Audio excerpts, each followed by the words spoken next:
most intriguing things has been the fact that we've learned things that we all thought we knew something about it. We all went through pledgeship, but it's remarkable as we've dug into things and come across things, just how impressive our history has been and the impact the Sigma Chi's had at Purdue and certainly within our own brotherhood.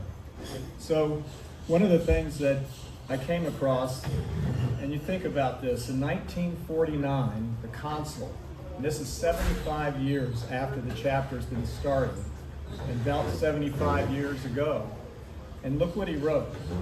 He said, "Seldom has a group of college men inherited so rich a past as the present Sigma Chi chapter of Purdue. And while we take justifiable pride in the past, we realize the deep obligation imposed on us by such a history." Now think about that. I mean, that just sums up so much of what we've been able to accomplish as a group of men over 150 years. So what I was hoping to do, and I'm not going through our history, but I kind of picked out a few things that I thought might be entertaining and kind of fun and maybe even enlightening in terms of things that we probably didn't know as much about that we have learned since then. The first one is, how many of you guys remember John Harper? You guys don't? He's the father of the Delta Delta chapter. How many of you learned that in pledgeship? I mean, here's a guy. He was a Sigma Chi. He came to Purdue as a senior. The school he was at was Illinois Wesleyan. Today it's Butler. He came up with a pledge from Butler, recruited 4 or 5 other guys, and started Sigma Chi. Now he was already a Sigma Chi. He had 1 year to go, so he came to Purdue 1 year. How big do you think the first graduating class was at Purdue? 1. It was 1, and he was it. So John Harper was the first graduate of Purdue University in a Sigma Chi. And he got the chapter started. And we all learned about the Purdue case, but we also vaguely remember the fact that when Delta Delta was to become chartered, it wasn't a shoo-in. There was opposition to Purdue having a Sigma Chi chapter because it was not considered a literary style college. It was going to be technical and engineering, and several Sigma Chi chapters around the country didn't think it was appropriate to have a Sigma Chi chapter at a school like that. Agriculture too, yes. So he had to fight the battle even then, and on March 3rd, 1875, we received our charter. And if you ever go in the library, we have the charter in there. And what I'm saying is one of the names, they have 7 of the 8 founding members' names on the charter, and one of them's misspelled. So just a little story there. So how many of you are familiar with the Great Purdue Train Wreck of 1903? These guys in the back, they got better pledge training than we did. But, on that train, if you remember, it was Indiana Purdue were playing, 1903. There was 2 trains coming down from Lafayette, 1,000 people on a train. The first cars on the train had the football team in it. And they came around a bend in Indianapolis and ran smack into a coal train. And the train cars were made of wood. They just shattered. The cars came off the track, and there were 17 people killed in that accident. 13 of them were football players, and one of them was the Delta Delta Sigma Chi. And that's his circle up there on the picture. But he was one of the ones, and as a side note, the captain of that football team, and that was Harry Leslie. Now, Harry Leslie went on to become governor of the state of Indiana, a very close friend of George Ade. In fact, Harry Leslie had a heart attack and died when he was visiting George A. here in Florida. And Harry Leslie, his son was John Leslie, class of 37. Many of us knew him from years ago. And of course, Tom Leslie, the grandson, class of 68, is Harry Leslie's grandson. So, you find this out, and if you go on campus, there's a Memorial Hall, and it's not called Memorial Hall anymore. They changed the name. But it was built by George A.'s funding. And on this hall, if you go upstairs in it, there's a big plaque with the 17 people that died. And you realize there's 17 steps from the ground to the building that represent the 17 people that died in that accident. Sigma Chi connection there. Bet you none of you guys know what a tally-ho is, do you? You guys in the back, you know what a tally-ho is? So I've even stumped you guys. That's pretty good. A tally-ho is a large horse-drawn carriage. And you can see here an example of how many people are on it. Well, I have to read this so I get it straight, but every year in the late 1800s, Sigma Chi led the Purdue Homecoming Parade in a huge horse-drawn carriage known as a tally-ho. One year, Sigma Nu, unbeknownst to the Sigma Chi, had rented the one big tally-ho that was available in Lafayette. Sigma Chi didn't find this out until 1 week before homecoming. Not to be outdone, Sigma Chi found an even bigger tally-ho in St. Louis. A group of brothers cut class, which was unheard of then, and took a train to St. Louis. They drove this tally-ho back to Lafayette, arriving Saturday morning just before the festivities. Moments before the procession started, they drove out in front of the parade in their mammoth new tally-ho, which is the picture here. The university saw that was going on, and the SIGs involved were promptly kicked out of school. Professor Michael Golden, and some of you might recognize Golden Labs, it's a building on campus, who taught practical mechanics, went to bat for the Delta men, convinced the president of Purdue to allow them to stay in class, at least until the end of the year, if they behave. So, I never heard of that. Isn't that amazing? Yeah. So, did they behave? I gotta assume so. They're on double social probation. Yeah, the first social probation levied against Delta. Came across this, and this is just a quote by somebody 30 years after the house was built. So this was in 1942, and the comment was made. It is interesting to consider the possibilities, the effect of architecture environment on the lives of people.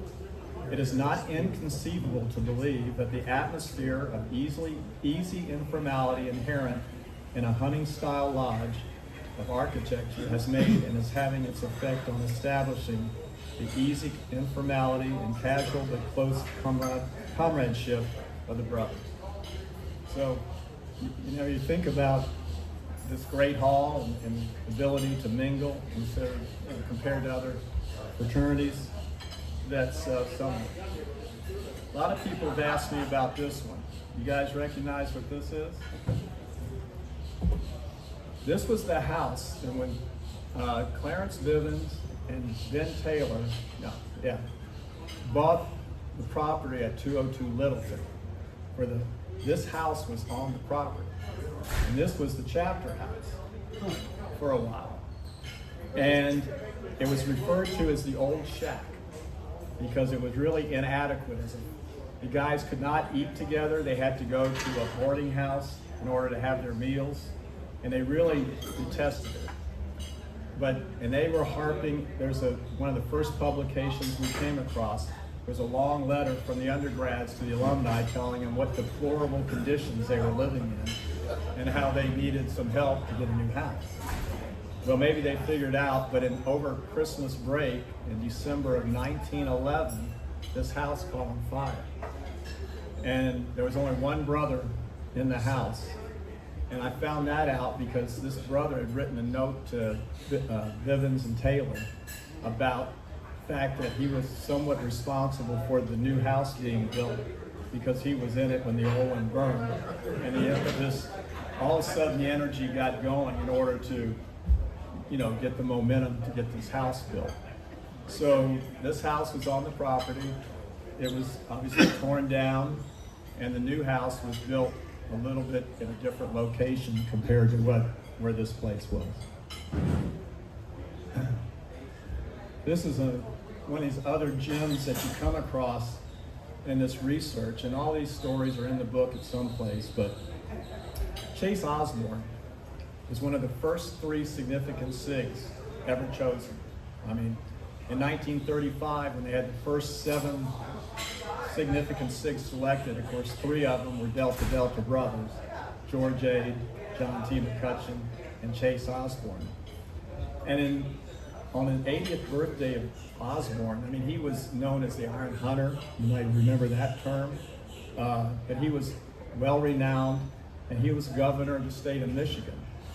And a proclamation was made at the time of his 80th birthday that said that the state of Michigan as its greatest statesman and most famous citizen.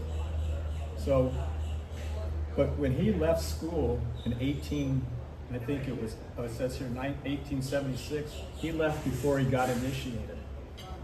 And he was a SIG, he never got initiated. He came back 70 years later, okay, in 1931, and I'll read this. He said his road trip, which we all refer to as a quest, was only a walk in the front yard.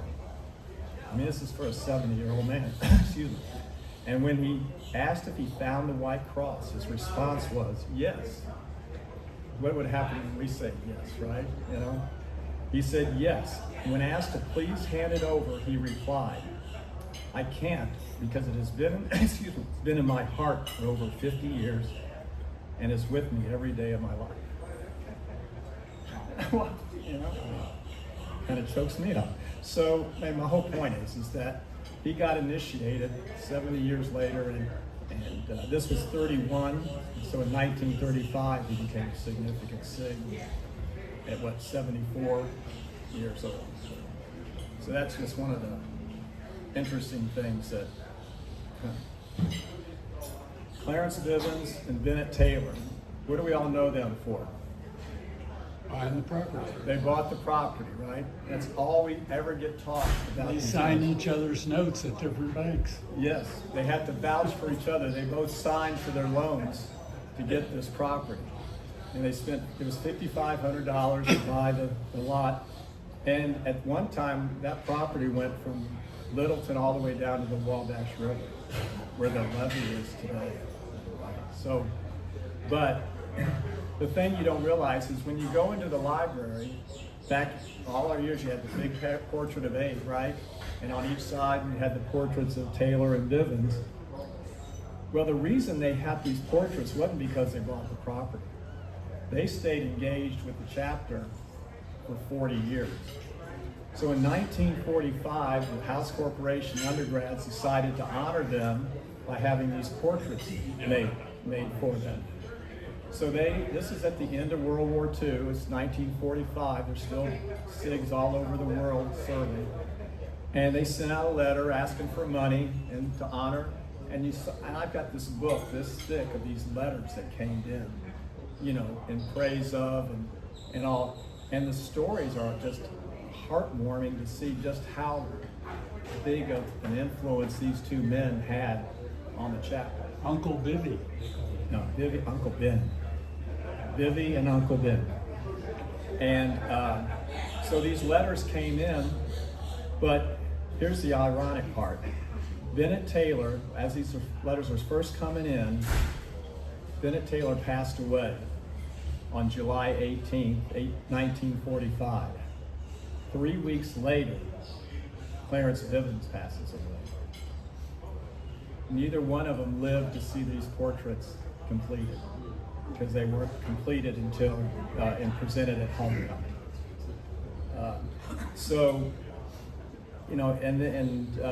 What I thought was an interesting letter. Here was a guy, the class of '42. He was stationed in France, So on September 5th, 1945, he wrote, "Enclosed is a small contribution to your worthy project for the paintings of Uncle Ben and Bibby. I was indeed shocked and stunned to receive your second set of letters dated August 25th and to learn of the sudden passing of Uncle Ben and Bibby. It would be hard for me to think of returning to Delta Delta and not seeing Uncle Ben at Sunday dinner or Bibby at one of our initiations. But the chapter eternal must claim us all someday. And these two have certainly earned their place high on the list of lost. So, that's just a wonderful example of what these guys have done. Not that they didn't have fun, but this was a story from Steele Pritchard. And some of you guys knew who Stu was, class of 43. He came back for the groundbreaking and everything, but class of 43 was in the house with Hank Stram and all. But he told us during the pledgeship that, and he wrote this long 15-page recollection of his history. And so he wrote, he says, as a pledge in 1940, according to Stu, it was not all work all the time for the pledges. One evening, the consul announced a pie eating contest for pledges. Many chocolate cream pies were lined up on dining tables to be consumed without the benefit of implements or hands. We didn't know that copious quantities of methylene blue dye had been added. Subsequently, blue pea was voided by one, then another, then all with lats. Dave Sales, class of 43, at a public men's bathroom urinal, commented to another guy standing near with gawking eyes, "Don't you wish you could pee blue too?" That's hazy. That's hazy. That's hazy. That's hazy.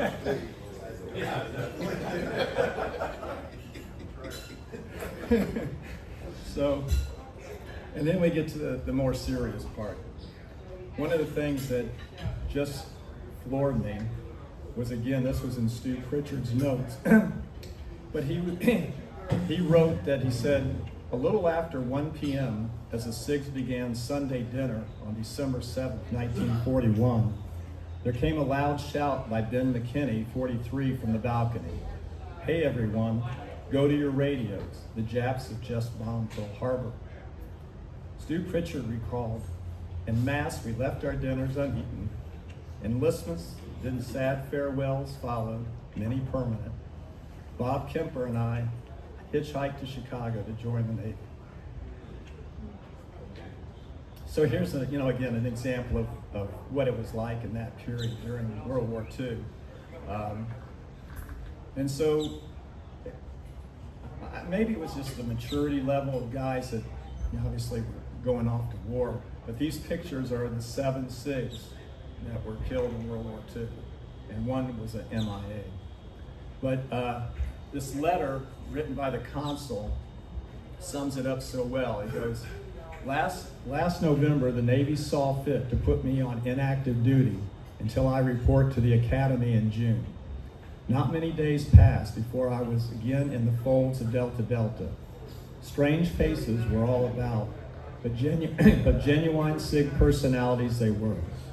The chapter has been kept strong through the early phases of the war.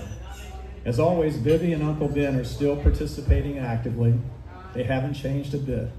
They often inquire about various ones of you and look forward to our return to the peacetime schedule. In 2 short weeks, I will relinquish the gavel and also my status as an active of Delta Delta. This is the second separation from the chapter. Her ties become stronger by the hour. The personnel has greatly changed, but when you return, you'll find the same profound unity of SIG spirit. A few of our brothers will never return in body. The chapter eternal has called them from our midst, but we have no alternative but to continue in their footsteps as the best chapter of the best fraternity. This is the very first Boilermaker special that was built by Sigma Chi.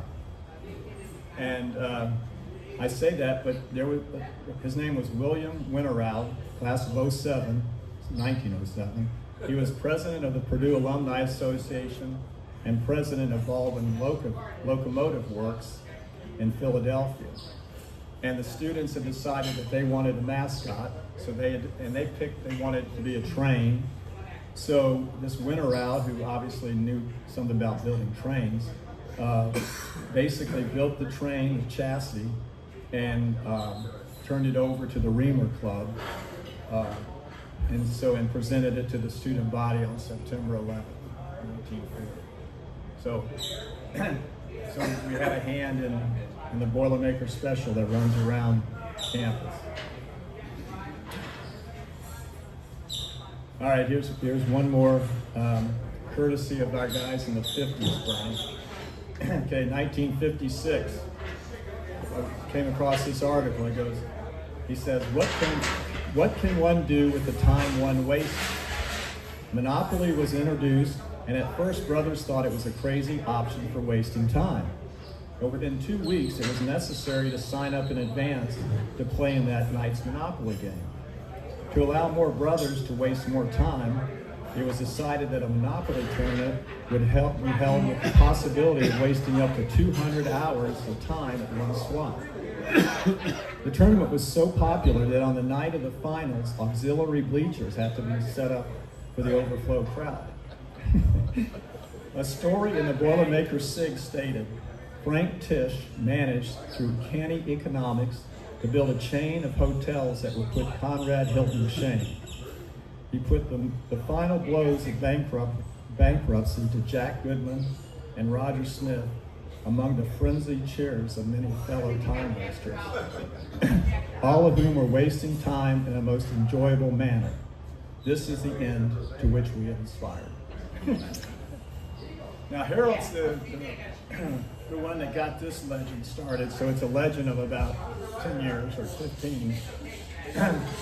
But when he was managing the construction of the house, while doing a project visit, it says here, after the junior dorm house had been removed, the job superintendent called me over, this is Harold, to look at what he believed to be an error in the plans. He said the door to the Eldridge room, which was of course the original chapter room, which was intended to be the new pledge room, was and remains to this day quite a bit smaller than the other doors in the house. He pointed out that this door could be made the same size as the other doors at no additional cost. In the process of trying to get me to make this rational change, he commented that he couldn't understand why that one door was so small and asked if I might know why. Harold's response was that they were smaller men when they entered the room than when they emerged as brothers. George Ade, of course, is someone that we hold near and dear. And here's a letter he wrote to the brothers in the house near the end of his life. I mean, about 4 years before he died, 5. But he wrote, Dear brothers, to any youngster entering Purdue, I wish to say that I do not regard Sigma Chi as the only fraternity, and I will not argue with those who want to believe that it is the best fraternity, but I will insist that it's the fraternity I like best. I like it because it puts a premium on ability, interest, and those human qualities which make for companionship. Most of the SIGs I've known since I joined over 50 years ago have been a happy compromise between the students who burn the midnight oil and the playboys who make the midnight disturbances. Most of them haven't been exactly saints or sinners, but they have been grand fellows to meet. Many of the Purdue SIGs have become headliners.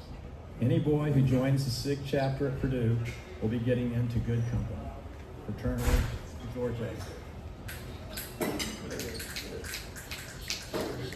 And in closing, I hope this gives you a sense of what this book will be about. It's not just facts and figures, but it truly reflects the spirit and all of our chapter. But this is the preface that the author wrote